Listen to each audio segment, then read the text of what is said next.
Halo guys, kembali lagi di channel HP Baik. Langsung aja di video kali ini aku mau sharing tipis-tipis seperti biasa sama kalian untuk ngomongin suka dukaku pakai HP. Kali ini suka dukaku pakai Tecno Spark 20 Pro Plus. Mungkin pembahasan soal Tecno jelas ya, channel ini ketinggalan dibanding channel lain. Tapi ini ada menariknya guys, karena tetap HP ini masih ready guys, pasarannya nggak goib. Apalagi semakin lama HP dari perilisan harganya semakin turun tuh. Sekarang aku cek HP ini harganya bisa sampai turun di 2,4 jutaan tuh di TikTok, guys. Untuk harga normalnya HP ini tuh sebelumnya tuh 2,8 jutaan, guys. Dan buat kalian yang mau beli HP, kalian juga bisa mampir di TikTok HP Baik, guys. Di situ ada keranjang kuning, kalian bisa check out di situ atau tanya-tanya dulu juga bisa. Tapi sebelum kalian beli, boleh dong video ini ditonton sampai akhir buat jadi bahan pertimbangan, guys. Oke, guys, aku akan memulai pembahasannya dari hal yang aku sukai dulu di HP ini. Pertama pada bagian desain dan bodinya, beneran aku suka sih. Model kameranya unik, ngebulat gitu. Beda sama HP-HP di pasaran yang sekarang udah mulai ngeboba-boba kayak iPhone. Di sini ada karakter minimal lah. Di samping kamera ada garis horizontal yang ini finishingnya ngeglossy, mengkilap gitu. Tapi di luar itu finishing utamanya di HP ini yaitu matte atau ngedoff gitu yang ada teksturnya. Ini HP jadinya nggak licin sama nggak gampang bercakan sidik jari. Untuk warna yang aku pegang ini keren banget sih, tapi aku cek di warna yang lain juga tetap HP ini keren gitu guys. Terus HP ini juga punya bodi yang tipis dan ringan. Asli beratnya aja cuma 179 gram, apalagi tebalnya cuma 7,6 mm. HP ini jadinya dipegang itu enak aja gitu, udah framenya nggak ngotak, gripnya tuh dapet dan nggak berat dan nggak tebel. Asli enak banget pegangannya guys. Meskipun material masih dari plastik guys, dari frame ataupun backdoor, tapi yang aku rasakan ini HP tetap solid dan kokoh, nggak berasa ringkih atau kopong-kopong gitu kalau diketok-ketok guys. Soal fitur di bodinya ini juga keren karena sudah punya fitur IPL 53 yang tahan cipratan air dan debu. Selanjutnya suka yang kedua pada bagian layarnya. Asli ini kelebihannya banyak banget dan aku memang sangat suka dan enak banget dipakai guys. Modelnya udah punch hole dengan bezel yang super tipis, kanan kiri atas bawah beneran tipis, simetris. Layarnya juga udah melengkung tepi kanan kirinya, berasa kayak Samsung seri S yang dulu mahal tuh harganya kan. Mewah banget secara tampilan, mau hidup mau mati tetap aja kelihatan keren. Soal kualitas aku juga suka banget, layar HP ini udah dari AMOLED, resolusinya 1080p, kerapatannya 390-an ppi, jadi layarnya bening dan tajam guys, dipandang itu sedep banget lah. Apalagi kalau di scroll-scroll, HP ini juga punya refresh rate 120 Hz yang buat scrolling tentunya mulus dan licin, enak banget. Apalagi refresh rate-nya juga bisa adaptif yang naik turun, keren banget dah. HP ini juga punya kecerahan layar yang bagus banget karena bisa sampai 1000 nits. Jadi dipakai di luar ruangan itu masih tetap kelihatan. Dari segi durability juga bagus guys, karena ini sudah terlindung Corning Gorilla Glass 5 yang tentunya buat goresan ini lebih tahan. Terus dari segi fiturnya, HP ini sudah punya always on display, meskipun nggak selalu nyala, tapi cuman kayak 10 detikan aja, tapi lumayan banget guys. Terus HP ini juga sudah punya fingerprint di depan layar yang lagi-lagi ini juga enak banget dipakai buat keseharian, nggak di samping atau di belakang. Ini depan aja pel nyala, guys.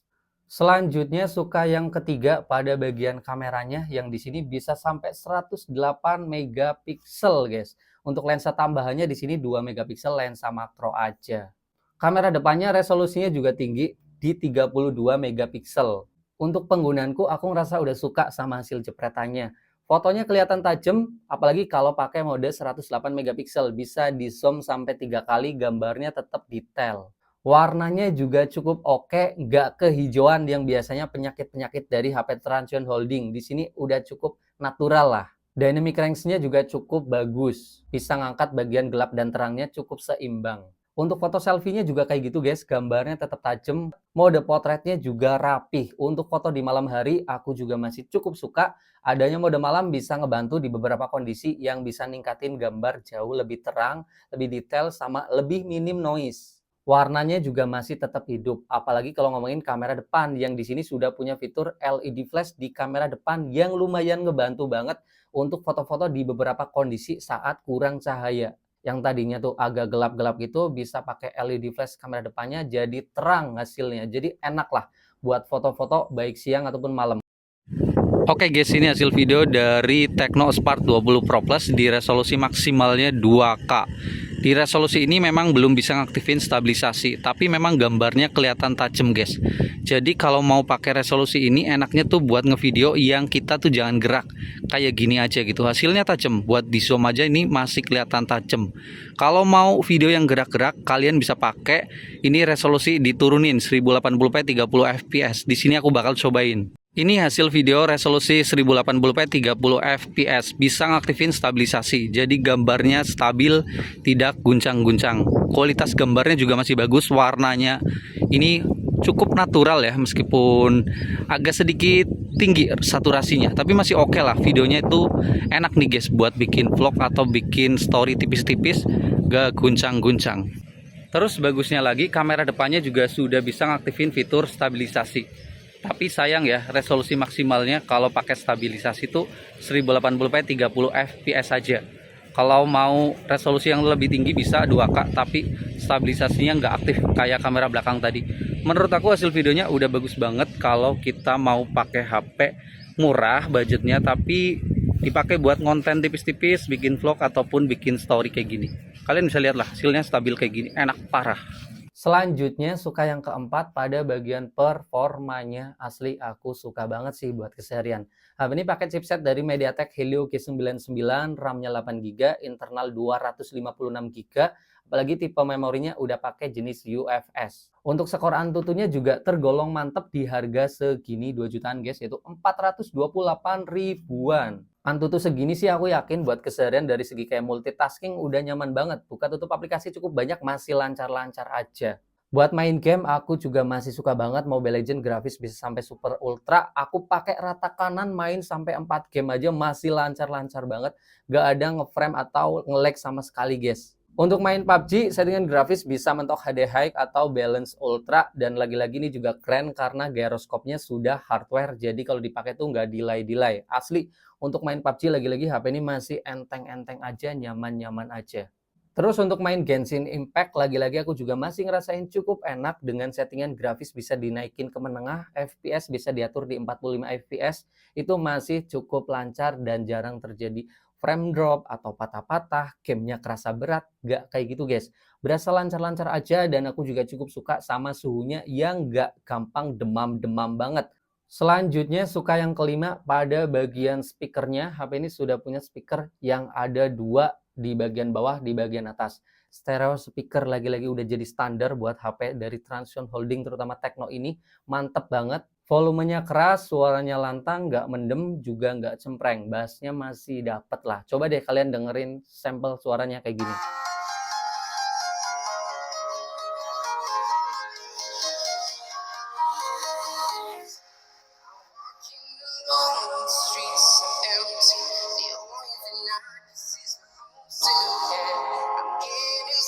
Meskipun speaker bawah jelas lebih keras dibanding speaker atas. Speaker atas cuma jadi pelengkap aja. Tapi lagi-lagi untuk HP 2 jutaan ini udah sangat bisa diwajarin. Selanjutnya suka yang keenam pada bagian fitur-fiturnya. Di sini aku rangkum lagi guys fitur-fiturnya. Yang pertama tadi sudah punya fingerprint di layar.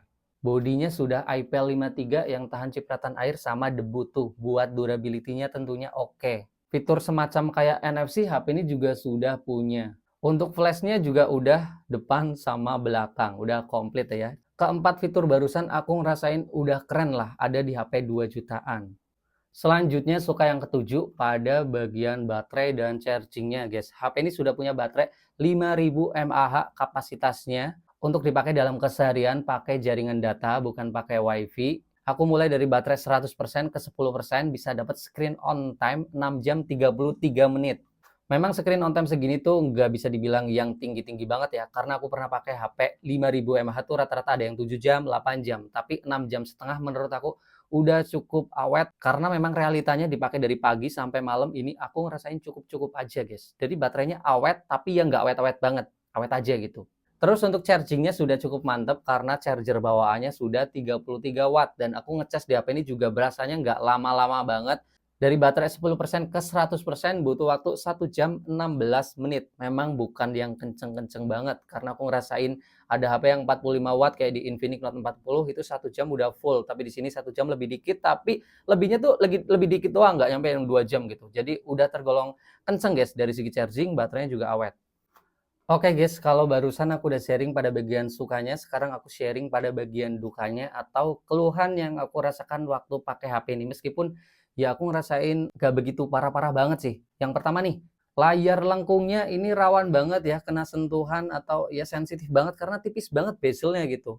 Tapi aku sering guys ngerasain HP layar lengkung ya kayak gini keluhannya gitu. Jadi bezel ke sampingnya kadang kena sentuh, jadinya kadang suka gerak sendiri atau kadang waktu kesentuh kita lagi nyentuh apa atau lagi ngetik tuh nggak kerespon karena layarnya udah kesentuh pada bagian tepinya gitu.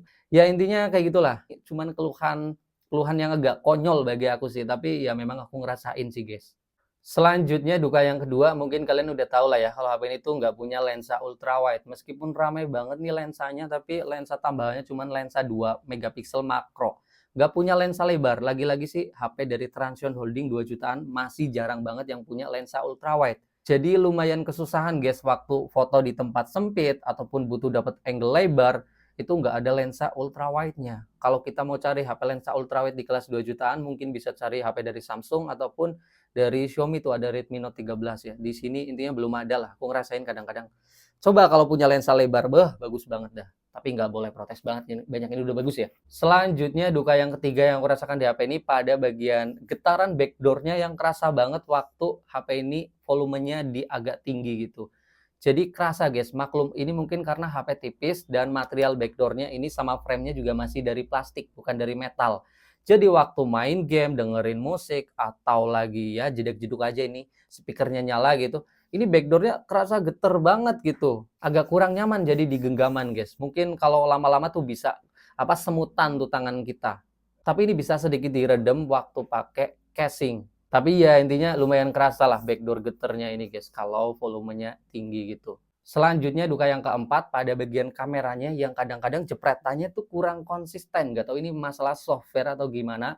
Intinya tuh waktu siang hari yang beneran terik, pencahayaan tuh kan terang. Kondisinya tuh gak gelap lah, bener-beneran terang banget gitu. Tapi waktu ngejepret pakai HP ini kadang-kadang tuh malah fotonya jadi agak gelap gitu, gak terang kayak kondisi apa adanya gitu. Jadi agak sayang aja waktu dijepret kok gambarnya agak gelap gitu. Sampai aku kaget guys waktu itu karena aku juga pegang Poco M5s yang ngejepret di kondisi yang sama juga. Di Poco itu hasilnya kayak kondisi aslinya gitu. Tapi di Tecno ini kok agak gelap gitu. Terus waktu ngejepret di malam hari pakai mode malam. Kadang-kadang mode malamnya tuh efektif, kadang-kadang nggak ngaruh sama sekali. Kalian bisa lihat di sampel foto guys. Kadang-kadang memang bisa dapetin hasil mode malam yang bagus. Jadi lebih terang, lebih tajam, lebih gonjreng, lebih minim noise. Tapi kadang-kadang mode malamnya sama sekali nggak ngaruh. Jadi hasilnya tuh mirip aja sama foto mode auto. Sayang banget karena ngejepret pakai mode malam kan agak nunggu 3 detik gitu. Tapi hasil jepretannya malah sama aja. Itu kadang-kadang yang bikin aku tuh kecewa. Kenapa hasil mode malamnya nggak kayak barusan gitu. Padahal barusan tuh bagus. Sekarang ngejepret malah hasilnya sama kayak mode auto. Selanjutnya duka yang kelima yang aku rasakan di HP ini pada bagian ya jelas ya HP ini tidak punya jack audio sama slotnya juga nggak punya tempat buat naruh memori. Ini agak sayang aja di aku guys untuk penggunaanku ya kalau kalian nggak ngaruh ya nggak apa-apa. Ini penggunaanku aja. Slotnya itu cuman ya bisa naruh dua SIM card nggak bisa memori. Terus yaitu slot apa jack audionya nggak ada. Jadi kadang-kadang aku kan masih pakai handset berkabel sama mikrofon tambahan tuh mikrofon eksternal kadang-kadang masih suka colok-colok aja buat dapetin audio yang bagus waktu bikin konten di HP ini nggak ada. Jadi ya itulah duka tipis-tipis kenapa HP zaman sekarang tuh ngilangin slot buat memori sama jack audio. Jack audio itu sih yang cukup kerasa penting aja karena nggak semua orang sekarang punya TWS gitu. Ya udahlah. Oke guys, mungkin segitu doang yang bisa aku sharing sama kalian suka duka pakai Tecno Spark 20 Pro Plus di harga kurang lebih 2,5 jutaan ya. Kalau ditanya worth it atau enggak, jujur aja aku ngerasa ini HP itu worth it banget ya terlepas dari dukanya. Kelebihannya tuh banyak banget, suka yang aku rasakan memang kerasa enak banget. Desain HP-nya keren, pegangannya nyaman banget di tangan, layarnya sih asli gokil parah, tampilannya cakep, kualitasnya mantep, melengkung. Kameranya bisa diandelin banget buat keseharian baik foto ataupun videonya tuh. Performanya kenceng buat main game atau buat keseharian udah sat aja rasanya. Speakernya enak buat multimedia atau konsumsi sosmed, dengerin musik udah gitu-gitu udah aman. Fiturnya cukup banyak, NFC, IP rating, fingerprint di layar yang berasa kayak HP mahal. Dual flash yang nyatanya ngebantu memang buat keseharian. Baterainya cukup awet, chargingnya juga cukup kenceng. Dukanya memang tipis, ya layar AMOLED memang keluhannya tuh kadang-kadang rawan kesentuh aja, sensitif banget tepinya, apalagi bezelnya tipis kan. Backdoornya lumayan gampang getar di volume tinggi, ya itu juga lagi-lagi agak bisa diwajarin karena HP-nya tipis banget. Gak punya lensa ultra wide, cepretan kameranya di siang yang terik ataupun mode malamnya yang kadang-kadang suka yang ngeblank dikit kayak tadi. Gak punya jack audio sama slot memori. Kalau kalian ngaruh atau enggak di bagian kekurangannya, kalau aku sih nggak masalah sama sekali. Untuk HP 2 jutaan ini udah terlalu overkill dan banyak banget kelebihannya, gokil parah sih. Kalau menurut kalian gimana dengan HP ini? Yang udah pakai juga bisa sharing suka dukanya di kolom komentar. Menurut kalian HP ini worth it atau mending skip aja? Tulis semua pendapat kalian di bawah. Kita bakal ketemu lagi di video selanjutnya dan bye-bye guys. Bagus banget.